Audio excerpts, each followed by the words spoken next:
Dictation 110 शब्द प्रति minute start होगा 5 सेकंड बाद।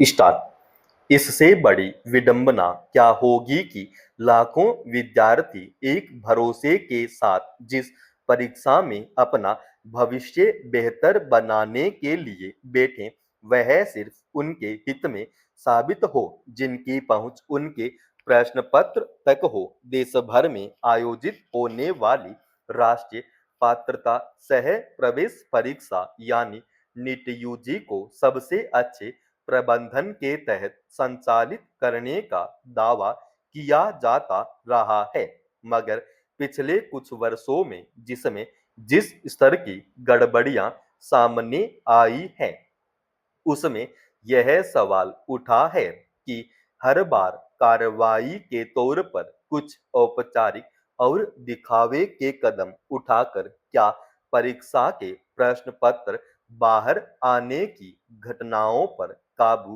पाया जा सकता है।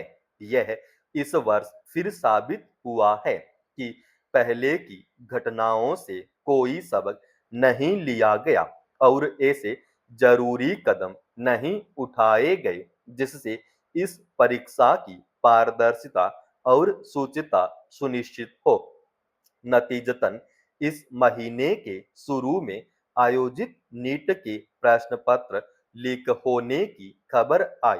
फिर मामले के तूल पकड़ने के बाद आखिरी परीक्षा को रद्द कर देना ही सबसे आखिरी उपाय माना गया, जिसकी वजह से करीब 22 लाख विद्यार्थियों का भविष्य फिलहाल अधर में लटक गया।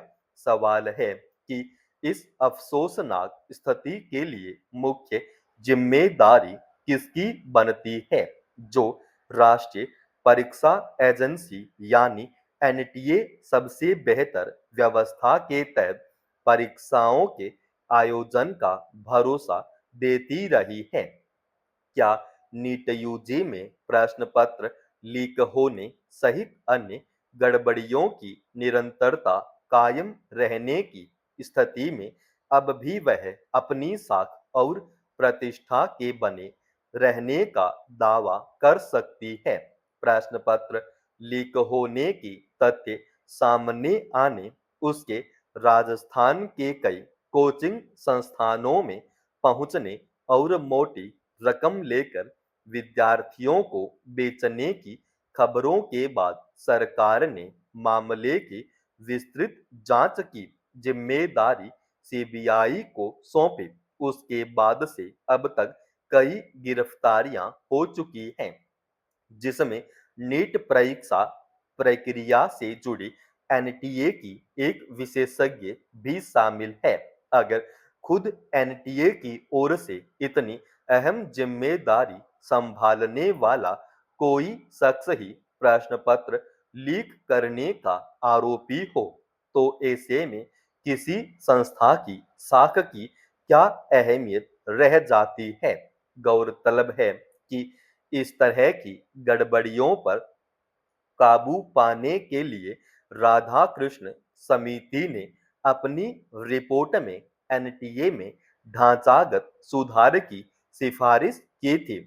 इसके अलावा संसद में परीक्षाओं के संदर्भ में संगठित तौर पर पेपर लीक जैसी किसी गड़बड़ी के लिए 10 वर्ष की कैद के प्रावधान वाला कानून पारित किया गया। साथ ही अन्य सभी कमियों को दुरुस्त करने के मद्देनजर कृत्रिम बुद्धिमत्ता वाले सीसीटीवी कैमरों सहित आधुनिक तकनीक से लैस बहुस्तरीय सुरक्षा व्यवस्था की गई। इस सब के बावजूद अगर नीट यूजी का प्रश्न पत्र लीक हो जाता है और यहाँ तक कि परीक्षा रद्द करने की नौबत आती है, तो यह किसकी नाकामी है? अब तक जो गिरफ्तारियां हुई हैं, क्या इस व्यापक गड़बड़ी का दायरा वैसे ही निचले स्तर के आरोपियों तक सिमटा हुआ है? ऐसा नहीं है कि नीट के परीक्षा के आयोजन में यह कोई पहला मामला सामने आया है। इससे पहले भी कई बार अलग अलग तरह की अनियमितताओं की खबरें आती रही हैं। सच यह है कि परीक्षा में प्रश्न पत्र लीक होने के इस रोग को खत्म करने के लिए उच्च स्तर पर जवाबदेही तय करने की जरूरत है, वरना पारदर्शिता के अभाव में वैसे लाखों बच्चों का भविष्य बाधित होगा जो अपनी मेहनत के बूते परीक्षा में बैठते हैं। देश के महानगरों से लेकर छोटे कस्बों में जगह जगह तरणताल बनाए जा रहे हैं, लेकिन वहां सुरक्षा मानकों को लेकर कोई गंभीरता नजर नहीं आती है। न तो इन परिसरों में प्रबंधन स्तर पर सुरक्षा व्यवस्था की स्थिति पर ध्यान दिया जाता है और न ही शासन प्रशासन की ओर से जांच एवं निगरानी की जरूरत महसूस की जाती है। इसी लापरवाही के कारण कई बार तैराकी के शौकीन बच्चों और युवाओं की भी जान चली जाती है। ऐसी ही एक घटना राष्ट्रीय राजधानी दिल्ली में वजीराबाद के जगतपुरी इलाके में सामने आई, जहां रविवार सुबह एक तरणताल में 10 साल के बच्चे की डूबने से मौत हो गई। पुलिस जांच में सामने आया कि यह तरणताल बिना किसी अनुमति के व्यावसायिक तौर पर संचालित किया जा रहा था। यहाँ न तो किसी विशेषज्ञ तैराक की तैनाती की गई थी और न ही आपात स्थिति के लिए सुरक्षा के माकूल प्रबंध किए गए थे। इसे लापरवाही नहीं तो और क्या कहा जाएगा कि जो जांच पड़ताल पहले की जानी चाहिए थी वह बच्चे की मौत के बाद शुरू की गई।